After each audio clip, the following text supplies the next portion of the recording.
I do want to look into that new possible wearable feature for Google and be interested, but the question is, do you? As yes, we have some new leaks for the Google Pixel Watch that make it seem like we're getting close to its launch. Speaking of watches, we have some new information on next year's Apple Watch lineup, and it looks pretty enticing. And it seems that Sony is finally waking up and smelling the coffee about the single reason Xbox gives PS5 a run for its money. I'm Jaime Rivera, and for a Monday treat, guess who was crazy enough to sign up for a marathon? This is Now Daily. The official news today begin with Google and the rocky season that they're going through when it comes to Pixel. And now it looks like repairs are a problem as well.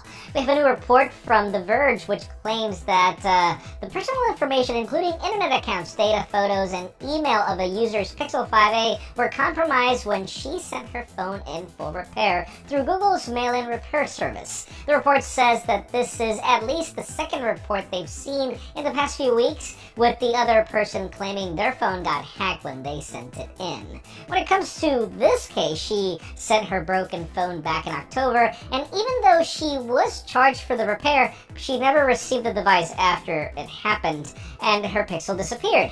Now, days later, someone tried to break into her phone to remove the two-factor authentication checks, and she got the typical emails. She unsuccessfully tried to wipe the phone through Google's Android Device Manager, and her information was then compromised. Google has confirmed that they're looking into this case, but with little information. And to be fair, Google's recommendations say that you should back up and wipe your phone before you send it in for repair. Now, the question is, what happens if your phone gets bricked, for example? So yeah, we'll keep you posted on any updates from Google, but I wouldn't send my phone in for repair until we get a response. Alright, let's shift gears onto gaming for change. Microsoft's Xbox Game Pass has been a success for the company, ranking up over 18 million users since its release, with me being one of them. And it's also the primary reason why I chose the Xbox Series X. And well, new reports mention that Sony wants to follow up on that success. According to Bloomberg, Sony is close to releasing their competitor to Microsoft's Xbox Game Pass. The service is reportedly codenamed Spartacus, and it'll offer a catalog of modern and classic games for a monthly fee. It is expected to arrive in the spring of 2022, and Sony is looking to merge PlayStation Now and PlayStation Plus once they deliver the service, which makes a ton of sense. Oh, and if you're into cloud gaming, people familiar with the matter also said that Sony is putting resources into expanding their effort into cloud gaming.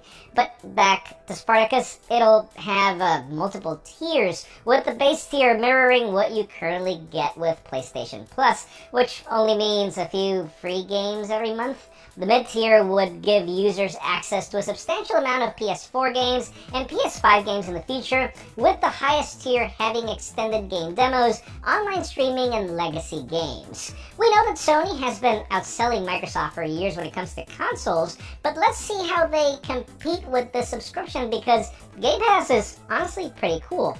Oh, and the second reason I didn't get a PS5 is because I still can't buy one. Now let's move on to wearables for the rest of the show, starting with Apple. This year's Apple Watch leaks were hit or miss for tipsters, as we were expecting a complete redesign to match the iPhone, but all we got was a rounder watch instead, sort of. Now we have a new report from Mark Gurman that tells us what to expect for 2022. In his latest newsletter, Gurman says that Apple plans to release the Apple Watch Series 8 and an update to the Apple Watch SE and more. Starting with the SE, we can expect that same design that we get with the Apple Watch Series 6, and apparently it also means its features, but that's kind of confusing because that would mean you would get the ECG, always on display, and blood oxygen monitor, though I wouldn't hold my breath because that would be dramatically close to whatever the Series 8 will bring. Gurman claims that Apple also is planning an entirely different watch that will be considered a rugged version of the regular variant that may feature a case that is more resistant to scratches, dents, falls, and more. Something that I find interesting here is that Gurman didn't really provide any details for the actual Series 8 watch, but other analysts claim that we can expect for it to come in two sizes as usual, but it will bring in new features that might include blood glucose and pressure measurements. No word yet on the flat design or if it will happen, but It's pretty early for us to confirm designs, and hey, Apple has an extra year to figure that one out. And finally, for the hottest news today, let's talk about Google and the upcoming Pixel Watch, as leaks seem to be heating up in typical Google fashion. No full reviews just yet, but you know they're coming. If you remember, we got our first look back in April with some renders from Jon Prosser, and last week a new Business Insider report brought it back to the spotlight. After that report, Prosser posted a new video with some fresh leaks. First off, we got new pictures that are allegedly official marketing images from Google and not 3D CAD renders that we got before. From these, we can see that it'll be called the Pixel Watch, and if you think about it, the three different pictures match the Pixel 6's color variants, kind of hinting that we should get them before we get new Pixels. He claims that the low-quality images are to protect the source, with the renders he shared earlier this year being very close to what the watch will actually look like. In case you missed it, we're expecting a round bezel-less display with a crown on the right side. Of course, with this being a Google Watch, it'll reportedly bring features like quick Google Maps navigation and voice call support. Finally, Prosser mentions that this watch is not in danger of being canceled, and we're getting closer and closer to an official launch, though he didn't mention a date. We're not sure how Google plans to integrate Fitbit into the equation, but we do expect something, considering they haven't really done anything major since the acquisition happened.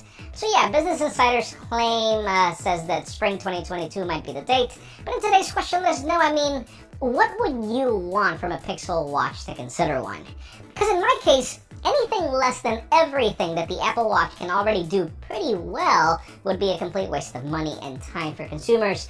Apple Watch Series 3 pretty much got it right, and we've seen Google fumble with Wear OS and Android Wear and so many different variations of this for so long that it's finally time for the company to either figure it out or just leave the market. But that's just me. Leave us a comment down below. We'd love to know your opinion. Friends, again, if you want to get the news earlier, follow us on Pocket Now, comment, subscribe to our channel for more videos.